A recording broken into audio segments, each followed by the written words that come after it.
সন্ধ্যার নাস্তায় মজাদার কিছু না হলে তো চলে না, তাই বানিয়ে ফেললাম মজাদার সাথে অনেক পুষ্টিকর গাজরের হালুয়া। তো বকবক না করে ভিডিওটি শুরু করা যাক।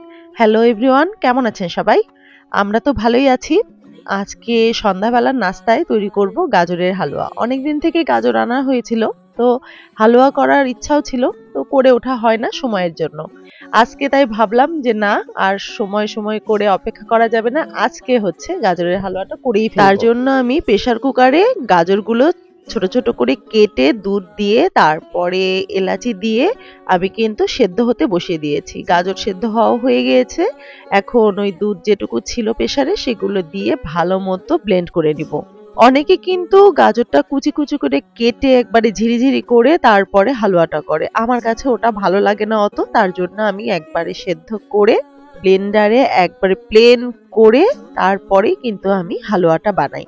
আর খেতেও কিন্তু অনেক টেস্টি হয়, আর মুখে কোনো মানে কিছু বাধে না, ভালো লাগে খেতে, হালুয়া হালুয়া টাইপ লাগে। তার জন্যই আমি প্রথমে কড়াইতে দিয়ে দিয়েছি ঘি, অনেকখানি ঘি দিয়েছি, সাথে তেজপাতা দিয়ে আমি কিন্তু ভালো মতো নাড়াচাড়া করে নেব ঘিটাকে একটু গরম হওয়ার জন্য। আর যেহেতু সাদা এলাচ আমি গাজর সেদ্ধ হওয়ার সময় দিয়ে দিয়েছি, ওর জন্য আমি আর সাদা এলাচ দেইনি, একবারে শুধু ঘি আর তেজপাতা দিয়েছি। ঘিটা গরম হয়ে গেলে ব্লেন্ড করা গাজরগুলো আমি দিয়ে দিব, দিয়ে ভালো মতো নাড়াচাড়া করতে হবে। আর এটা কিন্তু যখনই নাড়াচাড়া করা সময় হবে অনেক কিন্তু ফাটবে, মানে অনেক ফুটে ফুটে গায়ে পড়বে। আমার তো হাতে 2-3 জায়গায় একবারে ফোসা পড়ে গিয়েছে। মজার খাবার খেতে হলে শাস্তি তো পেতেই হবে, আর অনবরত নাড়াচাড়া করতে হবে, না ছাড়া তো লেগে ধরবে কড়াইয়ের নিচে। তার জন্যই একটু নাড়াচাড়াটা বেশি করে করতে হবে, আর হাতও কিন্তু লেগে যাবে। তারপরেও যতক্ষণ না পর্যন্ত ঘিটা ছেড়ে যাচ্ছে কড়াইয়ের গা থেকে ততক্ষণ পর্যন্ত তো নাড়তেই হবে। আর এত পরিমাণ ফাটছিল, 4 সাইড তো একবারে মেখে শেষ। আর প্রেসারে একটু দুধ বেঁচেছিল সেদ্ধ হওয়ার পরে, তো ওই দুধটুকু আমি দিয়ে দিয়েছি হালুয়ার ভেতরে।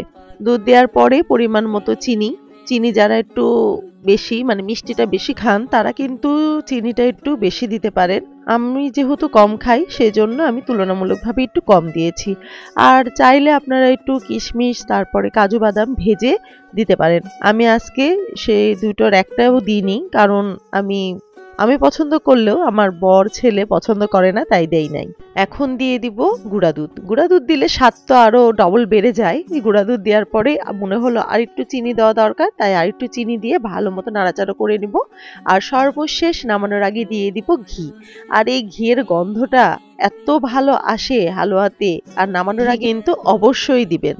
আমার হালুয়া রান্না কিন্তু কমপ্লিট। কালারটা এত সুন্দর এসেছে, খেতেও কিন্তু খুবই মজা হয়েছে। তো রেসিপিটা ভালো লাগলে অবশ্যই কমেন্ট করবেন, আর একবার হলেও বাসাতে কিন্তু করে খাবেন।